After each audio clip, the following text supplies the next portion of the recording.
When Marla and Olin Schmidt started renovating their 19th century home in Westminster, Maryland, there was a lot of dust and a lot of expense and a lot of stress. But all that paled in comparison to the chilling events that followed a grisly discovery buried under the house.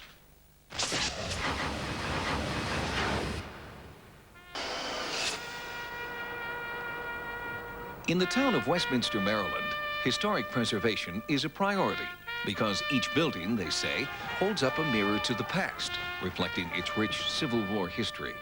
Not far from Westminster, abolitionist John Brown was executed for his heroic but unpopular efforts to end slavery in the South. It seems that in this town, change of any kind comes at a price.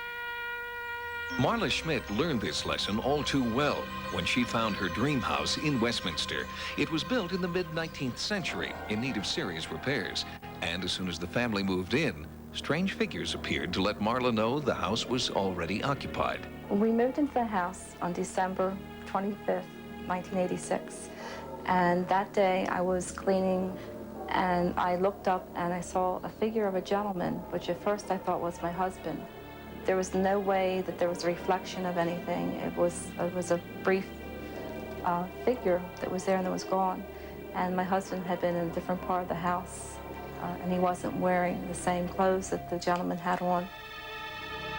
The presence also made itself known to Marla's children. When my family and I moved into the house, I was 15 years old, and we always felt, or I always thought that there was something funny about the house, especially when we moved in. One night, I just had turned off the light and my bed started going down, like somebody was sitting at the edge of my bed, and it was really, really weird. The strange forces seemed to resent the family's intrusion into the house. Ghostly forms began to appear on a regular basis, and Marla came to the difficult realization that her home was haunted. As time went on, everyone got used to the eerie encounters. They were able to cope until last year, when Marla finally put into action her ambitious plans to renovate the home. My mother and my stepfather started renovating the house, and that's when unexplainable things that had never happened here started happening. When I started tearing the chimney down, I discovered that it's very old and it could have possibly been here late 1700s or something. The intensity of the things happening in the house picked up immensely. On September 9th, Carla and Jennifer had seen a figure standing by the window on the second floor. It was like a dark shadow. It was kind of like you could see the head and the shoulder. The figure in the window vanished as quickly as it had appeared. Then, in the stairwell, they saw an amorphous blue form coming at them. It was a blue mist. That's the only way I can describe it. It was a blue mist, and it had a figure in it. That you could definitely see a figure. It was almost like looking at a neon light. It glowed. It was almost fluorescent, just a clear, deep sky blue. And when it was in the corner, it had the shape almost of a human form. And then at other times, when it was around the doorway, it took the form of the doorway. There was no earthly explanation, and they were frightened. On a friend's recommendation, Marla contacted Pamela Saylor, a local psychic familiar with the area's rich history and with the disturbing paranormal activity which often occurs in the old homes of Westminster. When they first called me, fear, terror in their voices over the telephone, I could not believe it. Saylor surveyed the home and felt she had made contact almost immediately. She verified the family's worst fears about the entities here. I dealt with one entity that I felt was a very negative entity, and the whole family was afraid of this entity. She said that it didn't like me because I tore down the chimney. It felt was its home. And it was a very cold, negative kind of feeling, too. Very scary. Saylor felt that the entity was angry, and she felt its presence most strongly in the old cellar. He said, I did not die a normal death. I said, you're in the chimney, are you not? Then I knew there had to be bones or something in this house. At first, Saylor's psychic impressions baffled the family. The thought of finding bones buried in the cellar at the base of the chimney was just beyond reason. But out of desperation, the family followed Sailor's psychic advice and began to dig. When I tore up the hearth of the old fireplace, I got down there and started digging around and found some old bones. And possibly they could be human bones. Marla removed the bones from the site herself.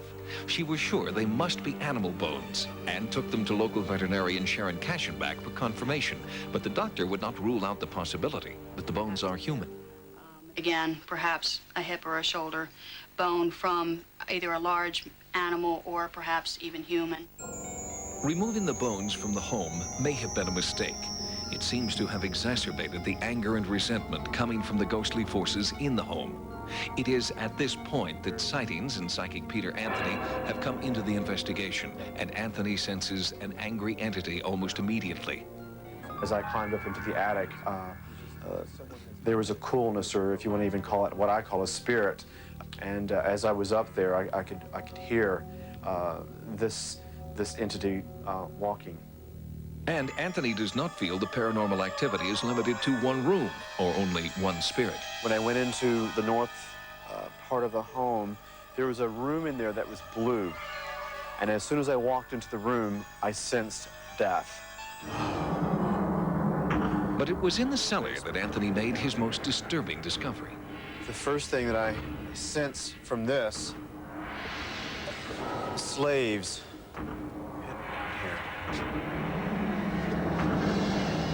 Out of fear, they were running slaves out from the south. This was a hiding place. There's something in this dark corner over here that there's death all around in this lower area through here.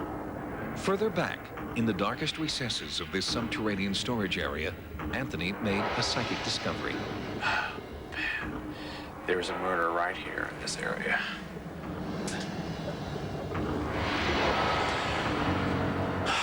There it is. Okay, he's here. Your spirit is here. There was a man, black male, who was just physically beaten to death.